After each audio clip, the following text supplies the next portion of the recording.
House Member Ron Paul. Mr. Paul, welcome back to the program, sir. We've been discussing all these issues about economic pessimism, declinism, populism, and inequality. You sounded very pessimistic tonight, sir. Was that your intent?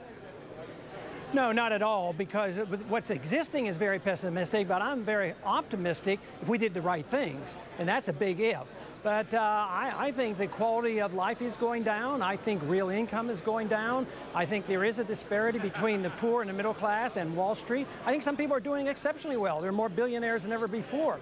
But if you go out to Main Street and you go out and campaign, you'll find out there's a lot of people very, very unhappy because they do need to have 2 jobs and their standard of living is going down. What's the answer? But Larry, you know, well, you have to have sound money. You cannot destroy a currency deliberately and debase a currency and have inflation resulting. That is, the prices go up and they always go up unevenly, and the poor people suffer the most. But if you get the money first, if you get it from the military-industrial complex or the medical profession, how about the medical industrial industry right now? They get the money first. Some people, including myself, I actually spoke with, interviewed Secretary Condoleezza Rice this morning. I don't think the military departments, the budget for the military, gets enough money to defend this country. Well, the defense doesn't get enough, but none of it goes to defense. The defense is worse than ever. But if you add up everything that we do to manage our world empire, it's close to $1 trillion a year, and I can defend those statistics.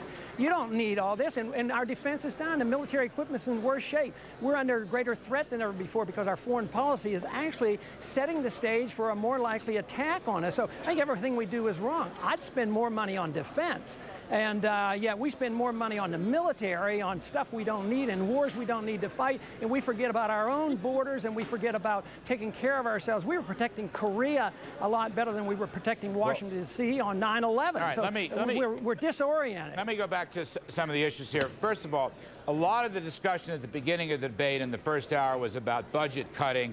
That's one of the reasons the Republicans seem to have lost the House and the Senate. Yes, the war in Iraq was a big drag, but so was special earmarks and corruption and overbloated budgets.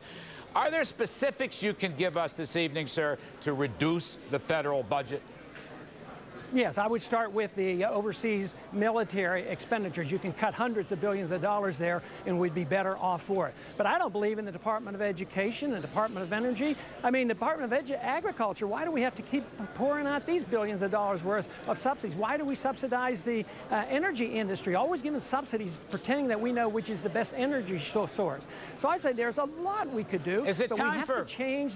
Is it time for Republicans? It's a serious question because it goes back to the original Gingrich Congress 15 years ago. Is it time for Republicans to start calling either for massive shrinking of certain government departments or in some cases total abolition? Is that what it's going to take to jar the Republican Party and get them to move back in the direction of limited government? Yeah, but you can't do it with the crop that's running the party right now. I mean, I'm the stranger in there because I advocate limited government. So if you have the crop that's coming along, I mean, they're big government people, big taxers, big spenders. They won't ever touch the military budget. So, no, there's not much hope. It's pretty bad when the Democrats are more conservative than the Republicans when it comes to fiscal affairs. All right. Congressman Ron Paul, we thank you, as always, sir. Good luck on the campaign trail.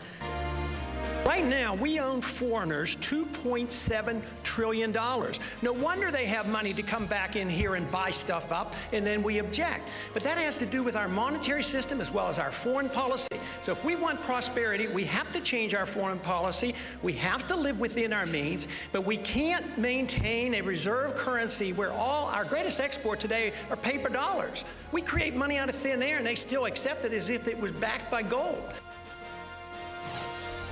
Here are a few of the emails we got at youropinion@cnbc.com. Jeremy in Minnesota writes, wow, Ron Paul hit all 3 of his questions and 2.5 minutes of airtime out of the park. Good thing you didn't give him any more time. He's like the A-Rod of debating, but you can't give him more than one at that. Thanks, but no thanks. I don't know. A-Rod didn't have that great a series, but I think that's what the viewer was saying. Harris in California says, I was shocked at how little attention Ron Paul received during the debate. The moderators failed miserably at giving him an opportunity to speak out and distinguish himself from the other candidates. This is a shame. Because Dr. Paul is the only person on that stage that has a flawless record voting against taxes, against government spending, for free trade, and against entangling foreign alliances that repeatedly bog down our economy. Well, that's why we had him on this program, to give him more time.